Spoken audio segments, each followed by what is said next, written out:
This special Boostcast covers the story of 3 hospitals and their charities, because the Boostcast raised £20,000, and we asked Edwards employees to tell us which hospitals they felt the money could be used to bring real value both to staff and to patients, and this Boostcast tells those 3 stories. Hi, my name is Salim Khan. I work for Edwards Life Sciences in the surgical structural heart team with Adrian Carroll. Today we're at Walsall Manor Hospital. This is where my children were born, and this is where my story begins.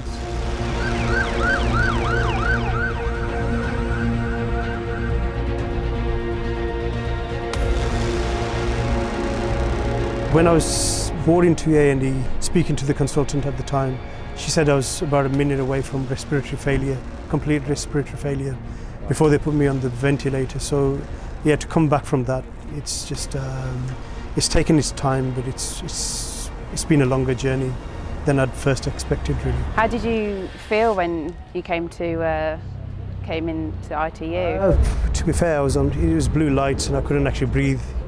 I didn't remember much after that until I woke up in ICU. Which must have been such a incredibly scary moment for you. Obviously, I think a lot of the time is we forget that, you know, there's patients on the other end, there's feelings, there's families, and I think a lot of the time is, you know, we get so caught up in the moment, and especially during COVID, that is definitely what happened with us. Yeah, I think what was sort of different this time around was that, you know, we weren't allowed any visitors. That I guess was difficult, and the fact that, you know, when I came in, you know, I think the trust was overwhelmed. There were that many other patients, so, you know, the fact that you took so much time, you know, myself as well as all the other patients, it was just an amazing experience in difficult conditions, really. Hi Chantal, first of all, thank you so much for taking care of me while I was in ICU. We really appreciate that. You probably didn't know what role I was doing because we all had the same scrubs on and the same masks and we all looked the same, but I'm a healthcare assistant in ICU, so I help the nurses with everything from observations to taking bloods to repositioning patients and comforting relatives over the phone, because obviously they couldn't visit at the time. And how are things now in Walsall Manor?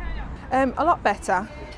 Obviously there's still restrictions on visiting because COVID's still here, but things are a lot better. So hopefully it stays that way because it was a bit crazy. The last time I was with Salim was in December 2019, with the whole of the team celebrating an amazing year on a big bus in London. Much has happened since then. In March, with the pandemic, we decided as a business we needed to do something to help customers and anything we could to help the NHS.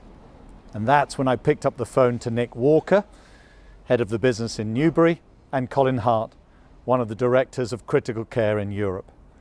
Between us, we came up with a big idea. We would host twice a week a Boostcast to help people's confidence, clarity, and connectivity. And with every view on social media, a donation would be put towards the NHS. And in terms of this donation, what does it mean to your unit in ICU? Well, it's an overwhelming amount, obviously, and we can't begin to say how grateful we are.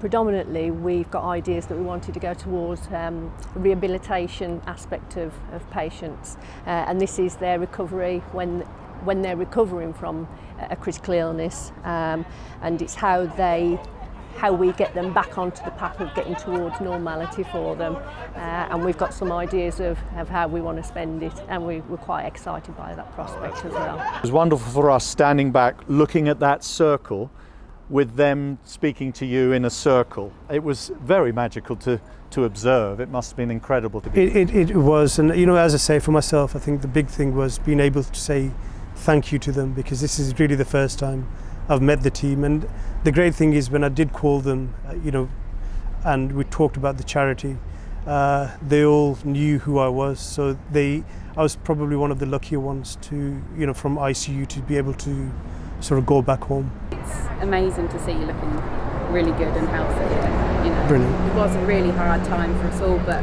I think, you know, collectively as a unit, we got through it, and you know, we've come out the other side, and it's, like I said, it's really good to see you. I've sort of worked for the last 20 years. I've seen, you know, the great work that you all do, But just to sort of be a patient and see it from that side, it was just, I mean, for me, nothing was a surprise. You know, it's the high standards I always expected, and I always knew that, you know, the doctors and nurses were capable of.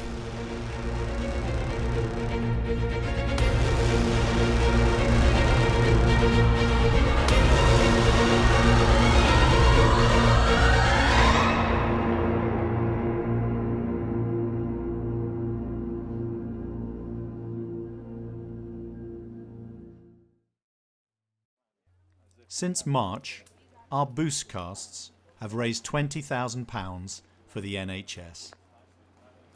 This film takes a look at how those donations are making a difference. What I can say about St George's is that it is almost like an extended family. There's 9,000 staff here across both St George's and St Mary's Hospital, and I think everyone feels a great passion to be working here and a passion to work for the NHS. I mean, more so now than ever, given that what we've been through. So a couple of months ago, I put an application into the charity here, and all I said was that I wanted a couple of benches so that staff can enjoy lunch when it's summer. Chris's application jumped out because it was a very modest application. We make grants up to £2 million a year, and they go a whole range of areas to places like this, which is what we're calling a wellbeing hub. We're here to make the difference, really. I mean, obviously the NHS is funded by government, but actually from a charity perspective, we can add on the extra bits that get missed. You know, it was just a derelict courtyard, no furniture, a couple of sheds where we keep some frames, some weeds growing around the outside, leaving the space kind of unusable, really. So it's come a long way. And so I thought I'd take a look, and as soon as I came down here and I could see the space and I could see the potential, and that it was a bit unloved and a bit barren, and there were so many people all working very hard around this huge space, and I thought this has got a lot of potential. We'd just done the wellbeing hubs indoors, and we knew that they had been a huge success and that staff absolutely loved them. And then of course we're all very well aware that during COVID it's far better for us to be outdoors.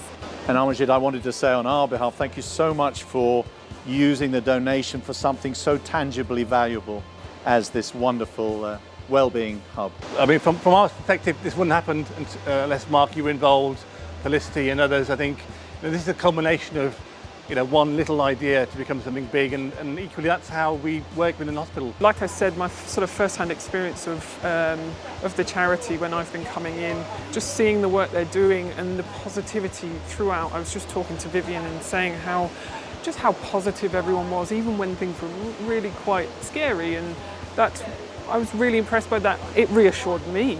And I just thought, what a great charity. They do so much for their staff, for their patients. The most important thing for us was to allow a space where therapists that can use with appropriate furniture that's going to last. We needed it to be versatile and also look good all year round, really. And I think all we'll need now is a lick of paint here and there and a few extra flowers, and I think it'll be perfect. So it's been a very enjoyable project, and we're so thankful to Aspire for funding it, because it was fantastic the way the money and the project came together. Thank you again.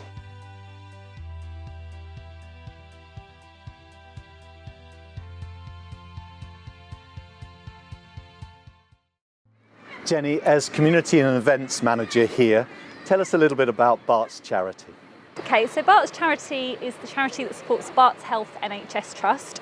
We have 5 hospitals within the trust that we support. So there's St Bartholomew's Hospital, there's the Royal London Hospital in Whitechapel, there's Whipps Cross Hospital in Leytonstone, Mile End Hospital just in Stepney, and then we've also got Newham Hospital, which Newham as a borough is one of the hardest hit places for COVID-19 in all of the UK. So your staff in those 5 hospitals have done an amazing job. They've done an incredible job. We're really, really proud, and we've been entirely overwhelmed by the public support that we've received from sort of mid-March to now, really. And where would this donation go? So we're putting the donation, the very kind donation from Aspire, into our general COVID-19 emergency appeal fund. So from that, we've already funded a number of things to help in the really urgent days. So we funded £80,000 worth of iPads so that people could have a call with their relative, because obviously they've not been allowed in. We've funded 3D PPE visors. We funded wellness hubs for all of the staff at the various hospitals, and much more. And then over the coming week, we're about to make more announcements on what we'll be funding. Now, I heard a little bit about that. That's about the psychology for your staff, isn't it? Psychological support. So next week we'll make an announcement about the psychological support programme that we've just funded, or we've agreed funding to. It's a comprehensive psychological support programme because we realise that the staff have been under an immense amount of pressure, not just with what they're seeing on the wards, but many of them have had to stay in hotels or away from their family to shield them. So they've dealt with a hugely stressful situation and then they haven't had the support systems that they would need normally to cope with that. Or, you know, like we had one doctor who said it's strange to finish a night shift and not go out for breakfast with your colleagues to kind of decompress because they're not, you know, the cafes have been shut, they're not allowed to do that. So I think the psychological support and all of the other welfare announcements next week are going to be game changing in how we support the staff. There's over 17,000 staff in the trust. They've all been heroic, and because of the generosity of people we're able to do this, and it's an exciting time, and we just want to know that we've done something tangible to support the very people who have helped some of the sickest patients in the UK right now. Thank you so much for that. And thank you so much to you, Spire, for your very, very generous donation. We really do appreciate it. Thank you.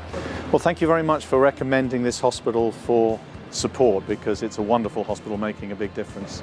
They are making a big difference. They're one of 2 hospitals that have covered the whole of London for surgical operations during COVID, and the dedication that the staff have shown has just been humbling, and we are so grateful to them. Edward, myself, and I'm sure many people in the UK remain so humbled by everything that they've done through this period. The Boostcasts have been all about traumatic change. And as a leader of people, how's that been for you, Johnny? I think it's been incredibly hard for me as a person, but it's also been really hard for the team. The 6 people that I look after in the region, they've been massively selfless in their approach to COVID-19. They've still continued to go out and cover cases. So we can only thank them for doing that, for putting themselves on the front line in order to treat these patients with aortic stenosis. So it's a different process and procedure from the structural heart team, and your team is going into theatre. We are needed in the cath lab environment to support the case clinically, to help crimp the valve in order for that patient to then receive their aortic valve replacement.